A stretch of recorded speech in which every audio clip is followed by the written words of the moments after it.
1. Dami! Ano yan? So, ito yung laman ng saving box ko. Ayan.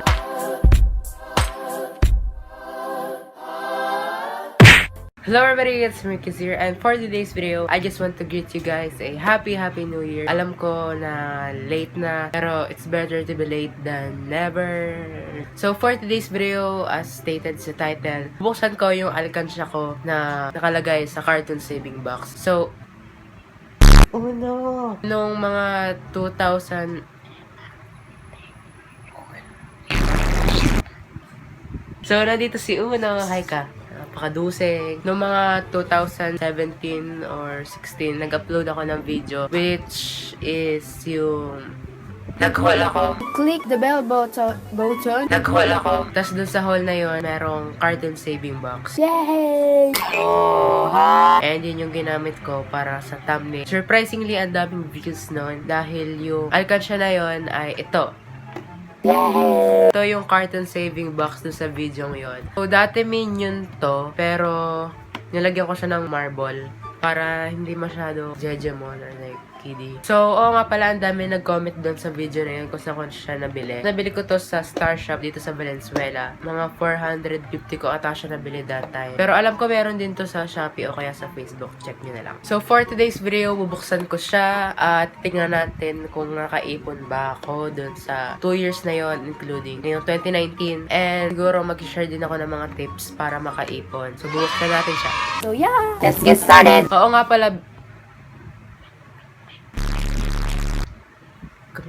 nga pala, pinaintan ko siya ng black. Permanent marker yung ginamit ko kasi ayaw kumapit ng poster paint. And then ito, hindi ko na siya pinaintan. And then ito, nilagyan ko siya ng sticker paper na marble para, diba, aesthetic. So, buksan na natin siya. Let's get started! Okay? Magbilang muna kayo ng, 5, 4, 3, 2, 1. 5, 4, Wait lang. 1, 2, 3, go. 5, 4, 3. Ay, wait lang. Bubuksan ko pala muna sa password. So, may password to. 5, 4, 3. Ano ba yun? 1, 2, 3, 4, 5 na nga lang. 1, 2, 3, 4, Wait lang. 5, 4, 3, 2, 1. Dami! Ano yan? So, ito yung laman ng saving box ko. Ayan. So, itong carton saving box, ginagamit ko din siya para ilagay yung mga souvenirs, yung mga mahalagang gamit, remembrance, ganun. So, ito yung mga naipon ko. And disclaimer lang, syempre, para organize, inaano ko na sila. Ang tawag doon? Ganito. Basta. Nirarap ko na sila o kaya nilalagyan ko sila ng goma para alam ko kung magkano na. Kasi sobrang nakakalito. At saka para alam ko na din kung magkano yung naiipon ko. Kasi malay mo naman, di ba? May nawala, ganun. So, bilangan natin sila. Ito ko na nalalagay. At saka ito. Ito.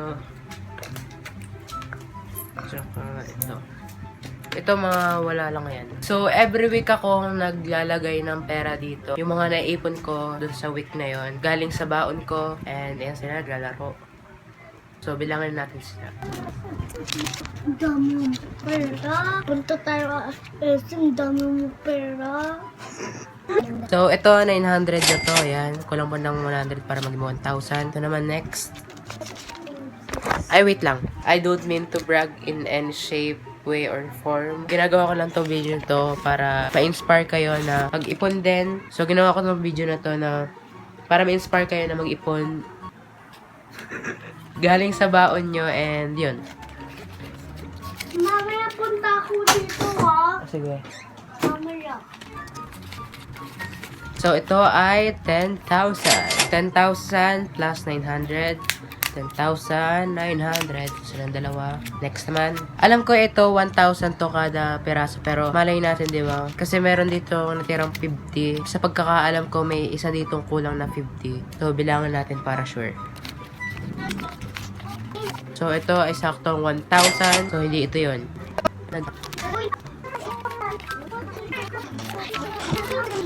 So, ito, 2,000 na sila. Baka ito na yun. So, ito nga yun. Bale, kulang siya ng 20 pesos.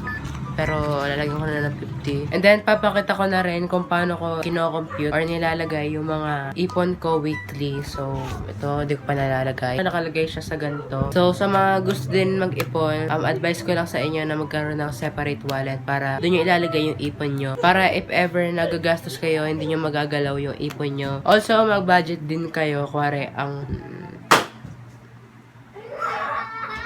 ang baon nyo ay 100. So, ilas nyo yung mga expenses nyo na necessary. Kunwari, pagkain, yung transportation, ganon. Then, yung matitira, if possible, lagay nyo sa ipon nyo. O kaya kapag may kailangan, tsaka nyo lang gastusin para hindi na magalaw. So, ito yung mga naipon ko. 460. And yung 100 dito, galing siya sa last week. So, include ko na rin. And then, para meron akong track nung naipon ko, meron akong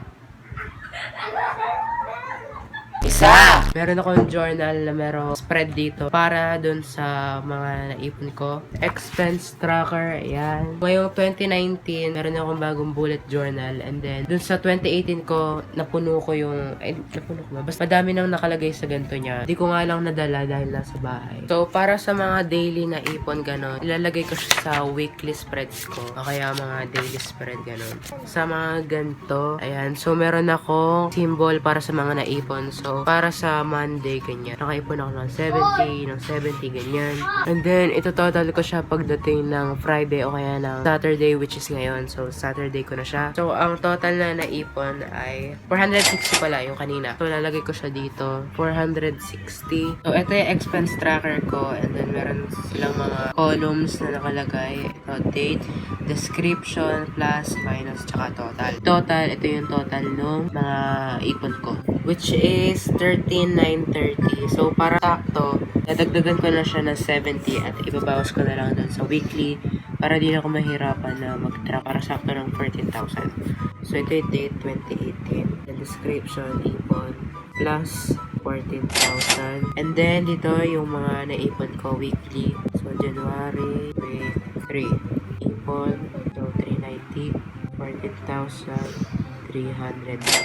So, yun na yung mga ginagawa ko para makaipon ng, alam niyo yun, na maayos. Nang hindi ko pinoproblema kung may nawala ba or something like that. Advice ko sa mga gustong mag-ipon. First ay separate na wallet para sa mga naipon nyo. Second, dun sa alkansya. Third, sa pagtatrack ng pag-iipon. And then fourth, be responsible. Huwag din masyadong magastos. Lalo na kung hindi naman talaga necessary yung mga panggagastos mo ganon. Madaming inspiration sa internet. Maghanap na lang kayo katulad ng mga 3-day rule ganon. And yung ipon nyo magagamit nyo din in the future para sa mga gusto nyong bilhin or for emergency na rin. Dahil yun sa akin, inuutangan din ako ng nanay ko minsan. Pag nakalimutan niya mag-withdraw, ganon. So, that's it guys. If you like this video, and if you did, please give it a big thumbs up. And sana na-inspire ko kayo na mag-ipon din or kahit pa paano mag-save at wag nang masyadong magastos dahil sa video na to. And don't forget to subscribe to my main channel and also to my second vlogging channel. I post vlogs there na may maganon. Kung gusto niyo lang naman, mag-subscribe kayo. Pero kung ayaw nyo, di ba? Comment down below some video suggestions or ideas na gusto nyo ipagawa sa akin. Don't forget also, nakamot. And also follow me on my social media accounts linked down below. And yup, this has been me, Big Screws signing off. Bye!